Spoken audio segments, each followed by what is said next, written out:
السلام علیکم معزز ناظرین، اسٹرائیو انفو ٹی وی کی جانب سے میں اپنے تمام ناظرین کو کہتا ہوں السلام علیکم ورحمۃ اللہ وبرکاتہ۔ جیسا کہ آپ کو معلوم ہے کہ رمضان میں ہماری یہ اسپیشل سیریز جاری ہے جس میں ہم روزے کے ساتھ زائد عبادات بتاتے ہیں۔ تو آج جیسا کہ 15واں روزہ ہے تو آج کی ویڈیو میں 15ویں روزے میں کی جانے والی زائد عبادات کا ذکر ہوگا۔ ویڈیو میں آگے بڑھنے سے پہلے میں اپنے ناظرین سے گزارش کرنا چاہتا ہوں کہ اگر آپ کو ہماری یہ ویڈیوز اچھی لگ رہی ہیں تو ان کو لائک کر دیں اور چینل کو بھی سبسکرائب کر دیں اور بیل آئیکن کو بھی دبا لیں تاکہ ہماری آنے والی ویڈیوز کا نوٹیفیکیشن آپ کو بر وقت ملتا رہے۔ آج کی اس ویڈیو میں ذکر ہوگا 15ویں روزے میں کی جانے والی زائد عبادات کا۔ تو 15واں روزہ رکھ کر آپ بعد از نماز فجر سورۃ فتح 3 بار پڑھیں گے، سورۃ فتح 3 مرتبہ۔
نماز ظہر کے بعد 4 رکعت صلاۃ الحاجت ایک بار پڑھیں گے،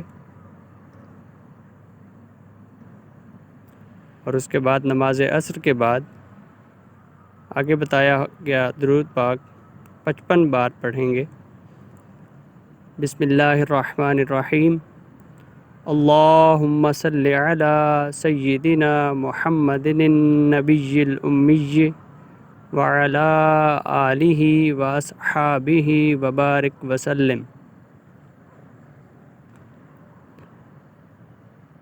نماز مغرب کے بعد دعائے کرب و نجات 17 بار پڑھنی ہے۔ بسم اللہ الرحمن الرحیم، لا الہ الا انت سبحانک انی کنت من الظالمین۔ نماز عشاء کے بعد سورہ آل عمران کی آیت نمبر 26 40 بار پڑھیں گے۔ بسم اللہ الرحمن الرحیم، قل اللہم مالک الملک تؤتی الملک من تشاء وتنزع الملک ممن تشاء وتعز من تشاء وتذل من تشاء بیدک الخیر انک علی کل شیء قدیر۔ صدق اللہ العظیم۔